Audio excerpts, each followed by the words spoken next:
All right, welcome back to a brand new video of the Targeted Individual Program. Targeted Individual Experience. Uh, Heading home. You know, Pam came home and, she wanted to talk to Alyssa. And apparently she feels that because I brought Alyssa home and had her take a bath and show her how to put on a pad in her underwear. Of course, I had to show her and let her do it herself. Hold on. I had to hold her underwear and let her, put the pad on and show her which is the front, which is the back, and stuff like that. So she's upset about that. And I'm just like, okay, what am I supposed to do? Leave her? I mean, she didn't have on a pad, and anything like that. It's ridiculous. You know what I'm saying? It's ridiculous. So, she she thinks that it's taken away from her. That she's like, oh, that's woman stuff or whatever. I'm like, please, Pamela. Okay, Alyssa's my daughter. All right, you know what I'm saying? You're not doing it. You're not doing it because I asked you to talk to her about it. I asked you to show her how to do it, and you said okay, and you forgot about it because that's what you do, right?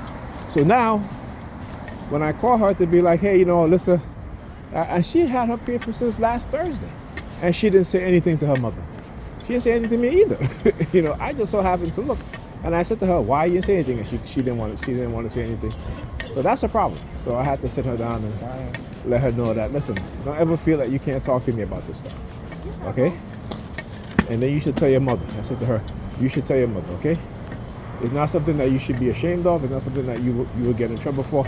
It's just, you're getting older, and that's part of being a female, right? Look, JDL 7632. Yeah, right. So yes, I said, that's part of being a female. So I had her, after I explained to her, I said, do you know why girls and women get periods? So she didn't know, so I had to explain it to her, and then I said, go on YouTube and look at some videos about it, right? And then I just asked her, I said, okay, now, you understand why now? Then I said, okay, now stay away from boys.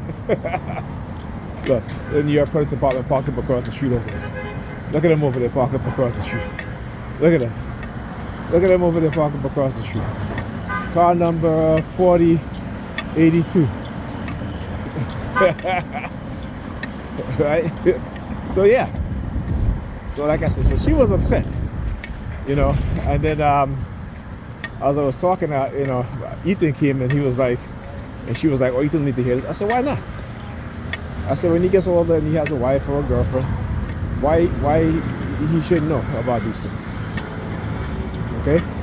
He might have to go to the store and get her some pads. He might accompany her to get her checkup to her gynecologist. I said, those are things that, you shouldn't. Did she just point towards me? While looking over there at the New York Predator Department parked over there. That's why they stationed over there. Because they got their perps. But yeah. See, I want you guys to see. This is what I talk about when I talk about how the New York Predator Department would use civilians, and they would walk behind them, and particularly women, and they would walk towards me and either pinch their nose or stick their finger in their ears, right? While the New York Predator Department officers is walking behind them. Yeah. So see, this shit is out in the open now. So now they're like, okay, well, since you expose us, we're just gonna keep harassing you. We're gonna keep threatening you, doing crossing threat all the time, right? Okay. All right. All right. Okay. So, but anyhow, and I just said to her, I said, it's kind of ridiculous that you even say that. Right?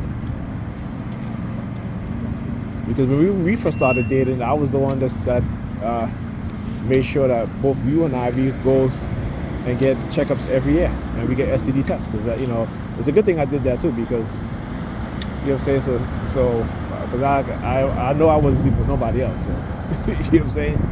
But I wanted to make sure that she wasn't either. right? And she still was though. She still was. You know what I'm saying? And that's the thing about it too. That's I'm just like, man, you know, the lies that they have her believe in and the lies that she engaged in, all because of you know, she gets something out of it, right? So she got hired at her job, she got a promotion. You know what I'm saying? She gets the honey traps, but the honey traps don't want her. The honey traps are just using her, right? This is what she doesn't understand. Whenever they feel, the New York President Department, whenever they feel like, you know, we're getting a little closer in terms of her listening to me and stuff like that, they start using their sirens, and then all of a sudden she gets the honey trap calls her, right? You know what I'm saying? And then she goes back to being that way again. You know, but again, because they understand her mindset, they understand, you know, her trauma and her mindset. You know, she's a little bit of a sadist, okay? You know what I'm saying? And so they're going to keep feeding into her sadism and to her giving her narcissistic supply.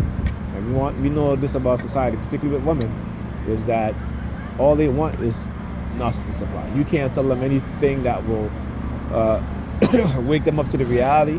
It's all about them being happy and being, you know, what they say, you know, being at peace, even though they're not at peace. But it's, you know, it's good to say. You know what I'm saying? It sounds good in their mind, right? It becomes it's a conditioning thing that they say, right? Meanwhile, they are some of the most chaotic people, right? They just don't want men to tell them the truth, and they believe that they should have a particular kind of man, and they don't got to do anything to get that man. They just got to show up, have good coochie, and that's it. They don't even care about how they look, right? They don't go to the gym, they don't work out, right? But they want a man that works out and have six pack and all that shit, right? You know what I'm saying? And I'm just like, wow, you know. And that's the majority of our women, because they have been conditioned into that. We're talking about cognitive warfare. And I posted a video of a Trump supporter, right, who her husband owned a farm, and she was like, yeah, we voted for Trump, even though he said that he was going to get rid of all the illegal immigrants. She's like, no, we don't have anybody to work on our farm, right? She was like, we don't have nobody to work on our farm, and we might go bankrupt. And she was like, you know, he said what he was going to do, and we still voted for him. Yeah, because in cognitive warfare, it's invisible, and you don't see it, right? The only how you realize cognitive warfare is taking place is the end result, right? And the end result is never positive; it's always negative. Look. Show up. Look at the angle. Show up. Look at her looking. I see you looking, lady. All right. Of course, it's New York Fecal Department. All right. Right. They doing the tag team. Anyhow, so to you guys.